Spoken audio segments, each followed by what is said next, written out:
JavaScript performance. So পারফরমেন্সকে কীভাবে আমরা আর একটু স্পিড আপ করতে পারি সেই টোটাল প্রসেস নিয়েই এই ভিডিওতে আমি আলোচনা করব। Reduce activity in loop. Loop are often used in programming. Okay, each statement is in a loop, including for a statement in executing for each iteration of the loop. Statement assign that can be placed outside the loop will be make it is a loop and run faster.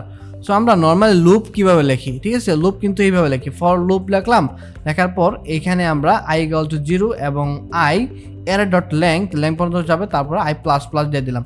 এটা হলো bad practice. So এটাকে আমরা আর একটু speed up কিংবা মানে কোডটাকে একটু speed up করার জন্য সেখানে একটা বেস্ট প্র্যাকটিস করতে পারি। নর্মালি আমরা যদি এখানে চিন্তা করি, দেখেন ফর লুপে গেল, যাওয়ার পর লেটা i equal to 10 চেক করলো, দেন আবার কি করলো, i এর লেংথটা চেক করলো, দেন i প্লাস প্লাস করে দিল। সেইভাবে বারবার কিন্তু চেক করতেছে এর যে লেংথ আছে সেটা। সো এটাকে অ্যাভয়েড করার জন্য, মানে কোডটাকে আরেকটু ফাস্টার করার জন্য, বেটার কোড লেখার জন্য, সেক্ষেত্রে আমরা এই অ্যারে ডট লেংথ যেটা আছে সেটা একটা ভেরিয়েবলের ভিতরে রাখতে পারি। কারণ ভেরিয়েবলের ভিতরে যদি রাখি সেটা একবার এক্সিকিউট হবে এবং বারবার সেটাকে মানে কল করতে হবে না, সেটাকে ভেরিয়েবল যে মানটা দিয়ে দেবো একটা জায়গায় স্টোর থাকবে, সেটাই সেখানে আপনার কম্পেয়ার করবে। এটা হলো বেটার একটা প্র্যাকটিস। সেক্ষেত্রে আমরা কি করব, i লেস দেন, সেটাকে আমরা যে ভেরিয়েবল ভিতরে রাখছি সেই ভেরিয়েবলটা দিয়ে দেবো, দ্যাটস ইট, এভাবে হয়ে যাবে। The bad code access the length property and array, এই জিনিসটাই বলছে আমি যেটা বললাম। সো বেটার জিনিসটা হলো আপনার এই যে জিনিসটা আমি টোটাল জিনিসটা বললাম সেই জিনিসটা এখানে বলছে আর কি। সো আপনারা চাইলে ডকুমেন্টেশন পড়ে নিতে পারেন। রিডিউস ডম অ্যাক্সেস। সো ডম অ্যাক্সেসের ক্ষেত্রে কি হয়, আমি এখানে যাই, ওই ডকুমেন্টেশন পড়ার আমি তো এরকম মনে করতেছি না, আমি নর্মাল আপনাদের বুঝাই, যে জিনিসগুলো বোঝাবো সেগুলো এখানে বলবে আর কি। কনস্ট্যান্ট একটা অবজেক্ট দিছে, then document dot get element by ID demo দিছে, দেন সেটার ভিতরে আপনি কি করছেন, object dot inner HTML hello লিখছেন। সো এই ক্ষেত্রেও দেখেন এখানে কিন্তু এক্সট্রা একটা আপনি ভেরিয়েবল ক্রিয়েট করতেছেন, সেটা আপনার লাগতেছে না। যদি বারবার সেটা ইউজ করতেন সেক্ষেত্রে আপনি একটা ভেরিয়েবলের ভিতরে স্টোর করেন, বাট যেহেতু এটা একবার ইউজ করতেছেন সেক্ষেত্রে আপনার ভেরিয়েবল ইউজ করার কোনো দরকার নেই। সেক্ষেত্রে বেটার কোড লেখার অপশন হলো এইভাবে, সেখানে আপনি অবজেক্টের ভিতরে না রেখে সরাসরি আপনি এইভাবে লিখতে পারেন, document dot get element by ID demo dot inner HTML equal to string hello, এইভাবে দিয়ে দিতে পারেন। এটা হলো বেটার একটা প্র্যাকটিস, সেই জিনিসটাকে বলছে। Then reduce DOM size. So reduce DOM size করার জন্য কি করতে পারে, keep the number and element the HTML DOM small and this will always improve page loading and speed up rendering. Okay, page display explicitly on smaller device. Every attempt to search the DOM like get element by tag name will benefit from a smaller DOM. So avoid unnecessary variable, সেক্ষেত্রে আপনি কি করতে পারেন, so এই জিনিসটাই বলছে, দেখেন আপনি যেহেতু এটা একবার ইউজ করতেছেন সেক্ষেত্রে আপনি এইভাবে যদি না লিখে সরাসরি যদি এইভাবে লেখেন, যে জিনিসটা আমি এতক্ষণ বললাম সেই জিনিসটা সম্পর্কে আর কি এখানে মানে বকবক করছে। সো এইসব পড়ার দরকার নেই, আপনি চাইলে পড়ে নিতে পারেন। সো এইভাবে ক্রিয়েট করতে না বলছে আর কি, ঠিক আছে, don't create a new variable, এইভাবে চাইলে আপনি মানে একটা নিউ ভেরিয়েবল ক্রিয়েট করবেন না, কারণ এটা আপনি একবার ইউজ করতেছেন। তো সেহেতু আপনার এটা ইউজ করার কোনো মানে হয় না, সেক্ষেত্রে আপনি এক লাইনে এভাবে ইউজ করতে পারেন, সেক্ষেত্রে আপনার কোডটা অনেক ফাস্টার হয়ে যাবে। So document dot get element by আইডিটাকে ধরলাম, তার ভিতরে ইনার HTML-কে দিয়ে দিলাম, first name and last name, এইভাবে দিবেন, সেটা হলো আপনার বেটার প্র্যাকটিস হবে। Delay in JavaScript loading. Putting your script at the bottom of the page body lets the browser load the page fast. While a script downloading, the browser will not start any other download. In addition, all parsing and rendering activity might be blocked.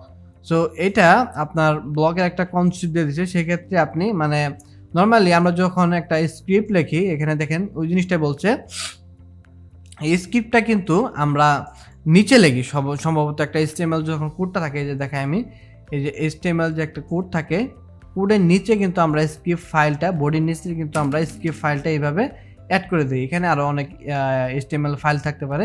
So এটাকে আপনি উপরে use করবেন না। যদি উপরে use করেন সেক্ষেত্রে কিন্তু আপনার আগে মানে ডকুমেন্ট লোড হওয়ার আগেই সেটা জাভাস্ক্রিপ্ট লোড হয়ে যাবে, এরকম মানে এরকম একটা জিনিস হয়ে যাবে, মানে হজবরল একটা অবস্থা আছে না, ওইরকম একটা হয়ে যাবে।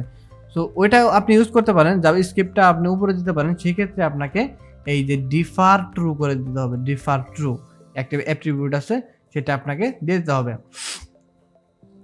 So avoid using with, so উইথটা আপনি অ্যাভয়েড করতে পারেন, সেটা বলছে এখানে the with keyword is not an allow strict mode, এবং স্ট্রিট মোডের ক্ষেত্রে সেটা অ্যালাউ না, এই জিনিসটা বলছে।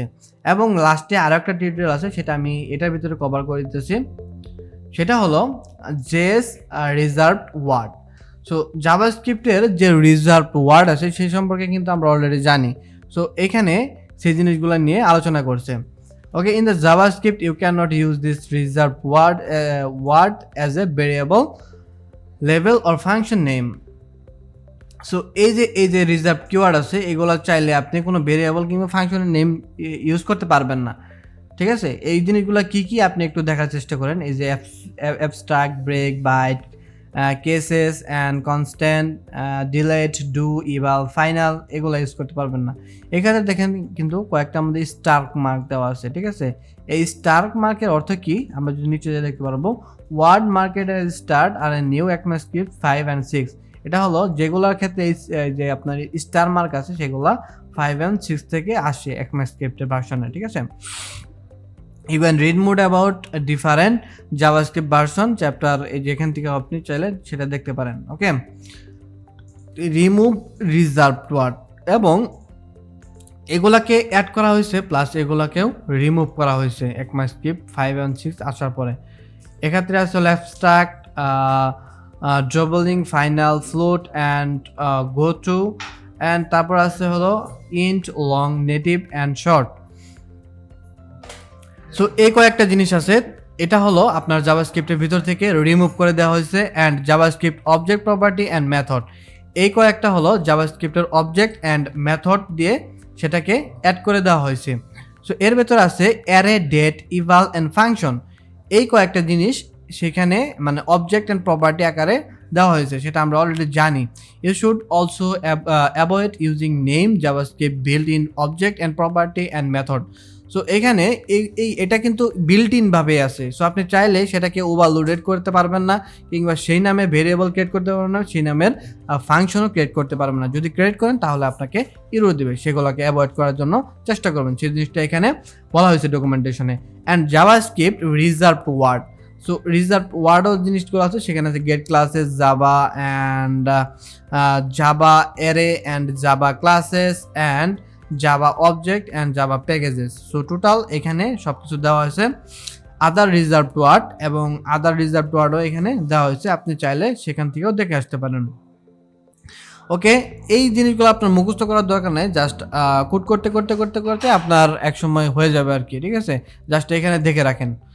ওকে, HTML ইভেন্ট হ্যান্ডেলারও আপনি সেগুলোও কিন্তু ইউজ করতে পারবেন না, এগুলোও কিন্তু রিজার্ভ কিওয়ার্ড। সো এই টোটাল বিষয়টা হলো আপনার জাভাস্ক্রিপ্টের আমাদের মানে শেষ হয়ে গেল, এবং তার মধ্যে আমরা বেস্ট প্র্যাকটিস এবং পারফরমেন্স এবং মিস্টেক এগুলো সম্পূর্ণ কিন্তু দেখতে পাচ্ছি। সো আপনার বারবার প্র্যাকটিস করতে থাকেন। যদি কোনো প্রবলেমে পড়েন অবশ্যই আমাদের গ্রুপে পোস্ট করবেন এবং কমেন্ট করে জানিয়ে দেবেন, আমি যথাসাধ্য অ্যান্সার দেওয়ার চেষ্টা করবো। অ্যান্ড অবশ্যই hit the subscribe button, faster programmer. Then দেখা হচ্ছে নেক্সট টিউটোরিয়ালে। Till then take care, bye by.